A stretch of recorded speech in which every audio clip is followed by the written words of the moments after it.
Hello, boys and girls. Hi, Maya. Hi, Elam. Welcome to Pappy Bush's Storybook Corner. Today, we're going to read the story, Horton Hears a Who. Now, I think that this is the most important book that Dr. Seuss ever wrote. Are you ready? Let's read. Horton Hears a Who. This book was written and illustrated by Dr. Seuss and was published in the United States by Random House Incorporated, New York. On the 15th of May, in the jungle of Newell, in the heat of the day, in the cool of the pool, he was splashing, enjoying the jungle's great joys, when Horton the elephant heard a small noise. So Horton stopped splashing. He looked toward the sound. "That's funny," thought Horton. "There's no one around." Then he heard it again, just a very faint yelp, as if some tiny person were calling for help. "I'll help you," said Horton. "But who are you? Where?" He looked and he looked.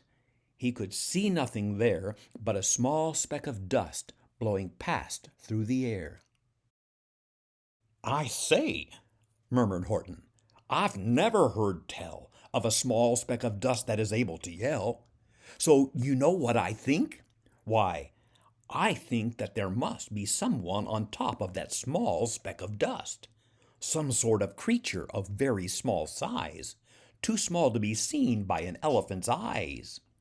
Some poor little person who's shaking with fear that he'll blow in the pool. He has no way to steer. I'll just have to save him, because after all, a person's a person, no matter how small." So gently, and using the greatest of care, the elephant stretched his great trunk through the air, and he lifted the dust speck and carried it over and placed it down safe on a very soft clover. "Humph!" humphed a voice. 'Twas a sour kangaroo, and the young kangaroo in her pouch said, "Humph!" too. "Why, that speck is as small as the head of a pin. A person on that? Why, there never has been." "Believe me," said Horton, "I tell you sincerely, my ears are quite keen, and I heard him quite clearly. I know there's a person down there, and what's more, quite likely there's two, even three, even four, quite likely a family for all that we know, a family with children just starting to grow. So please," Horton said, "as a favor to me, try not to disturb them. Just please let them be." "I think you're a fool," laughed the sour kangaroo, and the young kangaroo in her pouch said, "Me too." "You're the biggest blame fool in the jungle of Newell." And the kangaroos plunged in the cool of the pool. "What terrible splashing!" The elephant frowned. "I can't let my very small persons get drowned. I've got to protect them. I'm bigger than they." So he plucked up the clover and hustled away. Through the high jungle treetops the news quickly spread. "He talks to a dust speck. He's out of his head. Just look at him walk with that speck on that flower." And Horton walked, worrying almost an hour. "Should I put this speck down?" Horton thought with alarm. "If I do, these small persons may come to great harm. I can't put it down, and I won't. After all, a person's a person, no matter how small." Then Horton stopped walking. The speck voice was talking. The voice was so faint he could just barely hear it. "Speak up, please," said Horton. He put his ear near it. "My friend," came the voice. "you're a very fine friend. You've helped all us folks on this dust speck no end. You've saved all our houses, our ceilings and floors. You've saved all our churches and grocery stores." "You mean," Horton gasped, You have buildings there, too? Oh, yes, Piped the voice. we most certainly do. I know Called the voice. I'm too small to be seen, but I am mayor of a town that is friendly and clean. Our buildings to you would seem terribly small, but to us who aren't big, they are wonderfully tall. My town is called Whoville, for I am a Who, and we Whos are all thankful and grateful to you. And Horton called back to the mayor of the town, You're safe now. Don't worry. I won't let you down. But just as he spoke to the mayor of the speck, 3 big jungle monkeys climbed up Horton's neck. The Wickersham brothers came shouting, What rot! This elephant's talking to who are not. There aren't any whos, and they don't have a mayor, and we're going to stop all this nonsense. So there. They snatched Horton's clover, they carried it off to a black-bottomed eagle named Vladikoff, a mighty strong eagle of very swift wing, and they said, Will you kindly get rid of this thing?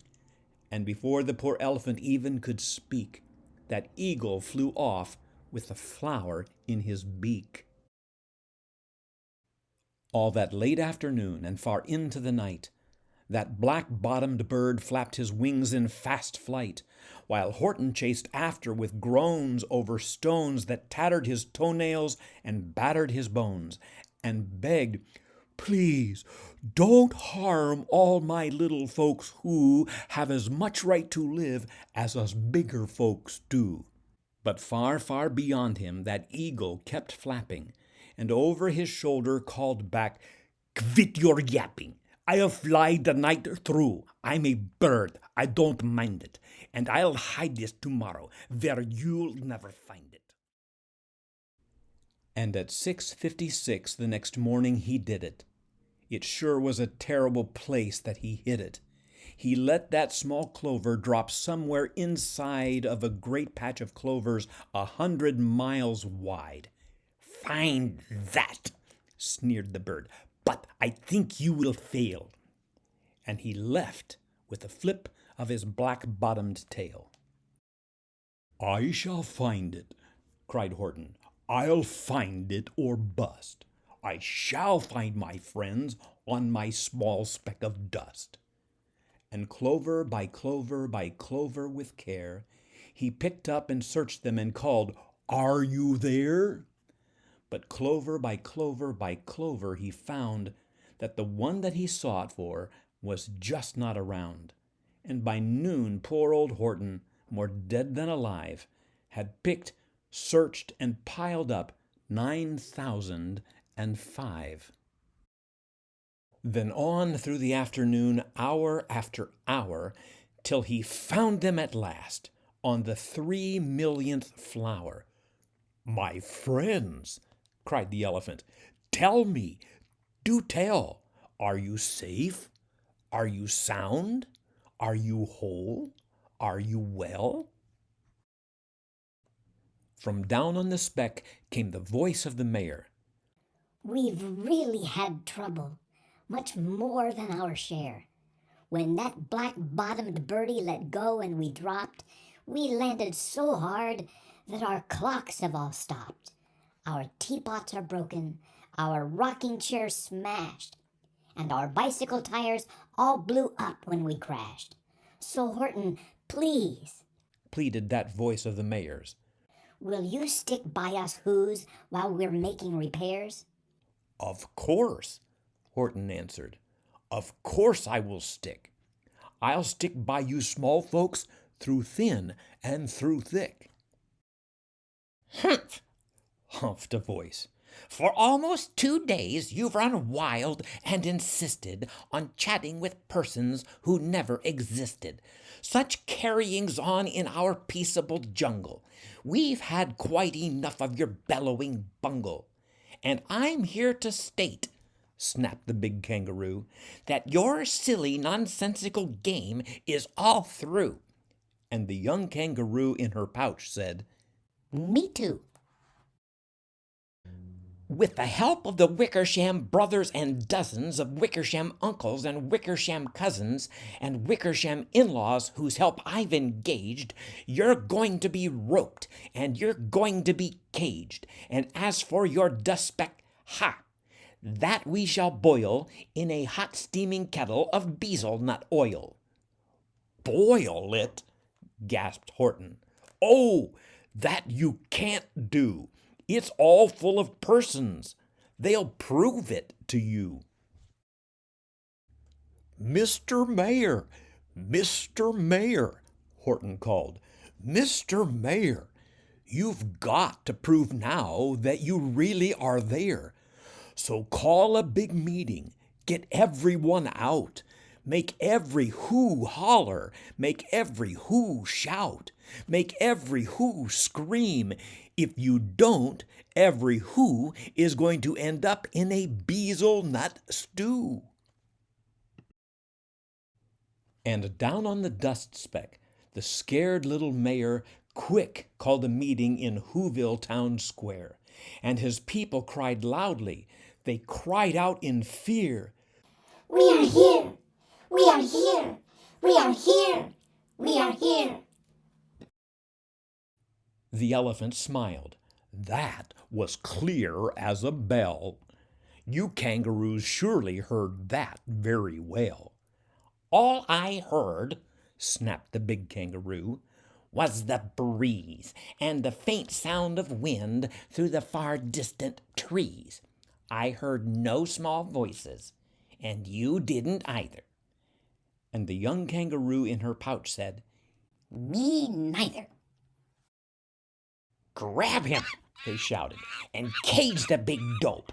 Lasso his stomach with 10 miles of rope. Tie the knots tight so he'll never shake loose. Then dunk that dumb speck in the bezel nut juice. Horton fought back with great vigor and vim, but the Wickersham gang was too many for him. They beat him, they mauled him, they started to haul him into his cage, but he managed to call to the mayor, Don't give up. I believe in you all. A person's a person, no matter how small, and you very small persons will not have to die if you make yourselves heard. So come on now and try. The mayor grabbed a tom-tom. He started to smack it, and all over Whoville they whooped up a racket. They rattled tin kettles. They beat on brass pans, on garbage pail tops and old cranberry cans. They blew on bazookas and blasted great toots on clarinets, oompas and boompas and flutes.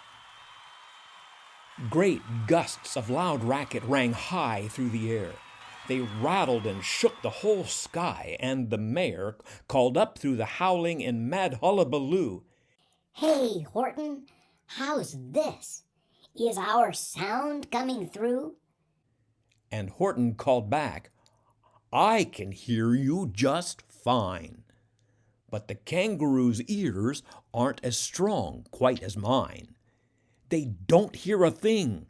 Are you sure all your boys are doing their best? Are they all making noise? Are you sure every who down in Whoville is working? Quick, look through your town. Is there anyone shirking? Through the town rushed the mayor from the east to the west, but everyone seemed to be doing his best. Everyone seemed to be yapping or yipping. Everyone seemed to be beeping or bipping. But it wasn't enough. All this ruckus and roar. He had to find someone to help him make more. He raced through each building. He searched floor to floor.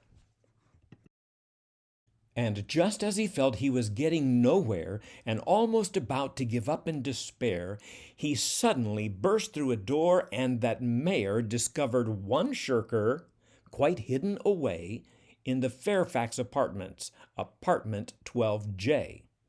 A very small shirker named Jojo was standing just standing and bouncing a yo-yo, not making a sound, not a yip, not a chirp, and the mayor rushed inside, and he grabbed the young twerp. And he climbed with the lad up the Eiffelberg Tower. "This," cried the mayor, "is your town's darkest hour. The time for all who have blood that is red to come to the aid of their country," he said. "We've got to make noise in greater amounts. So open your mouth, lad, for every voice counts." Thus he spoke as he climbed. When they got to the top, the lad cleared his throat, and he shouted out, "Yap!"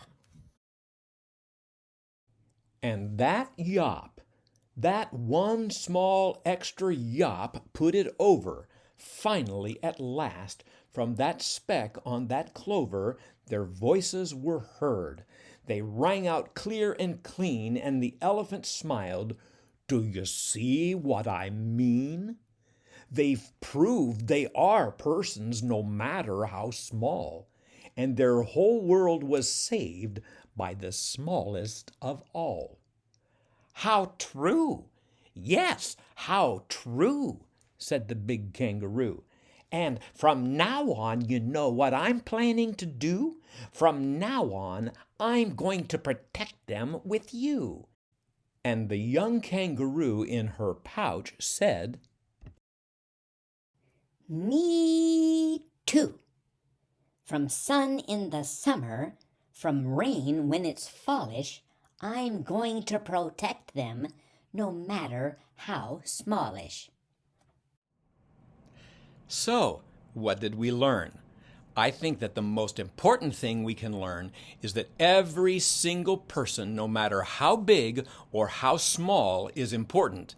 Even the small baby who is yet unborn inside his mother is extremely important. Why? Because each person is created in the image of Almighty God. So whether you are big or small, you have value. Another thing that we learn is that each of us has something that we need to contribute. If you are big, maybe it is protecting somebody who is weak or somebody who is small, like Horton did.